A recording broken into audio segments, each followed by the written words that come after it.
Good day, viewers. Welcome back to the Preaching Humanist with David Oliverio, that is I. I want to continue on the topic of the progressive values of secular humanism. We talked about part one, the first two of altruism and truth.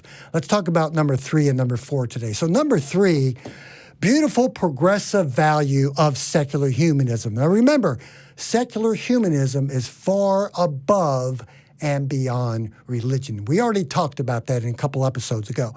Number 3 is freedom. We as secular humanists, as atheists and agnostics, stand for freedom for all. Interesting to know, we have this beautiful concept already from back in 1948. Some people, believe it or not, here we are in 2019, have never heard of the Universal Declaration of Human Rights. There are 30 articles that came out in 1948. And I would encourage anybody to go read about this. And by the way, these 30 articles in the Universal Declaration of Human Rights, just like our secular Constitution, U.S. Constitution, zero mention of any gods, zero mention of the Bible, any religion, any Jesus, any scriptures. Pure secular humanism. Thank you, Eleanor Roosevelt, FDR's wife, who was the major push for this beautiful document. Now, Article 18, I got to read it for you because it's beautiful. So excuse me while I read this. Article 18, everyone, that's what we as secular humanists push for. Freedom for everyone has the right to freedom of thought. I like that. I want everybody to be free to think for themselves. They have a right of freedom of thought, conscience, and freedom of religion. This right includes freedom to change his religion, oh yeah, or belief, and freedom either alone or in a community with others and in public or private, to manifest his religion or belief in teaching, practice, worship, and observance. Sure, we believe strongly in free thinking. We believe that everyone has a right to believe what they want to believe. Now, we believe in freedom of religion. But guess what? A lot of believers don't understand this. There's another thing called freedom from religion. And that's what I push for. I, as an atheist, as a secular humanist, I want to be treated equal, and I want believers to know that we have freedom from religion as well.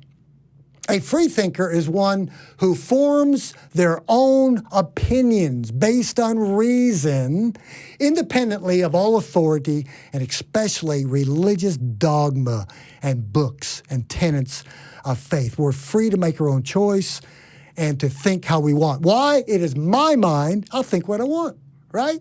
My body, my life, I'll live how I want as long as it doesn't cause the harm to another person. Even our Declaration of Independence says life, liberty, and the pursuit of happiness. I would encourage people to read On Liberty by John Stuart Mill, and of course the subjugation of women and so forth. Freedom for all. Now, the question I've always asked believers, and I've done an episode on this many years ago on my show, and it's worth repeating. Are Christians, are believers in the supernatural, are they really free? Do they really have a free mind to think how they want? Well, according to the Bible, no, you're not. You're not actually free. Now, I had a discussion with a gentleman not long ago at Lady Bird Lake in Austin, and he approached me and started talking about the freedom that Jesus has given him, because whom the Son sets free is free indeed, quoting from the Gospel of John.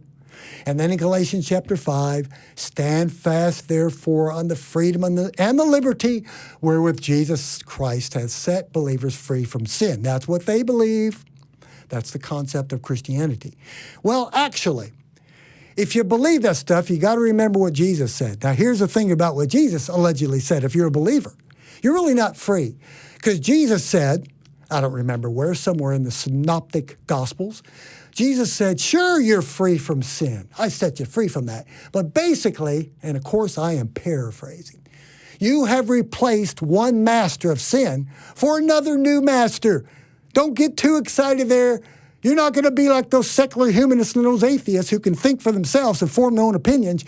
You are not free. Your mind is not free. Come here, and you got to put on you this thing called a yoke, a harness upon oxen and cattle. This was written 2,000 or 3,000 years ago. Agricultural plowing animals. You're not free. And Jesus said in the Bible, allegedly, take upon you my yoke, my harness, for my yoke is easy, my burden is light. That implies you're not free, folks. You still have a master. In fact, the Apostle Paul said, I am a slave of God and the gospel of Christ. I explained this to this Christian man, and after I told him this, he said, oh my gosh, it took an atheist to show me that I am a slave. And I'm like, oh, no. I want you to leave this. I don't want to confirm it. He goes, thank you so much, Mr. Atheist, for confirming that I'm a slave. I went, oh. And I said, wait a minute. You like being a slave? You like having the yoke around your neck? And by then we had some friendly dialogue. This is how I talk to people. And I put my hands around his neck. I said, dude, I want to help you to remove this yoke from around your neck. I want you to be free. I want you to think for yourself and live your life and progress in life without this master and slave mentality. Sounds like a little Nietzsche there, right? And he said, no, David, I like my slavery. I like to be a slave. So the question is, are they really, truly free? I don't think so. So yes, number one, we do promote freedom for everybody. Now, one more here is equality, and I quickly go. Number 4, progressive value of secular humanism is equality, major emphasis on egalitarian. Yes, I want people to be happy. I want everybody to experience universal health care. I want people to be free from poverty. I want them to enjoy life. And that's what this is. We want equality for all. I had an older Christian man argue with me not long ago, and I was telling him that what we stand for as secular humanists and how we want equality for everybody. And I was using the great Martin Luther King as an example. And as soon as I said the great Martin Luther King, because of the civil rights movement back in the 50s and 60s, back in my day as a youngster, he said, the great Martin Luther King, he said, oh, now this is what he said. He said, those black people were trying to take over. No, sir. They were just wanting equality. That's what we want, is equality for everybody. Didn't understand that concept. Not only civil rights, we want equality for all races, all ethnicities, and of course, women's rights. And of course, we know what the Bible talks about that, second-class citizens. So we push for equality for women's rights, LGBT rights, equality for everybody. Now, the next one we want to work on is the atheist, agnostic, and secular humanist community. Right now, I'll tell you by experience, personal experience, example, and my research in the topics. I've been doing this for a long time. We, as secular humanists and atheists, are not equal in the eyes of many believers. It's a fact. I get it all the time. They look at me with great disdain and despair when I tell them what I stand for and what we do and how we want to be treated equal. And what I say to believers is, I'm not trying to take over. I'm not trying to take away your freedom. You're not going through Christian persecution. A lot of them still think, oh, I'm being persecuted. These secular people are trying to take away my freedom and equality and rights. No, we're not. We're not trying to take away your freedoms or equality.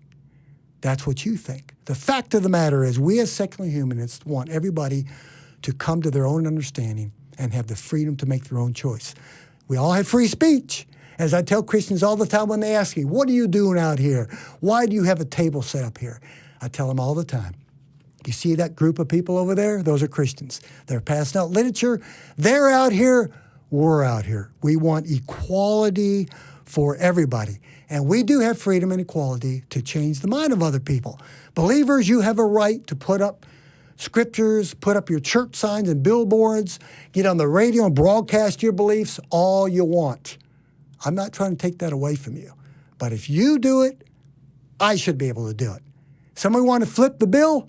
I'll do it. I'll get on there Sunday morning on the radio and talk about this as a healthy alternative to beliefs in gods and the supernatural. So the fourth progressive value, the beautiful, great progressive value of secular humanism is we push for equality for all. Thanks for watching and have a wonderful day.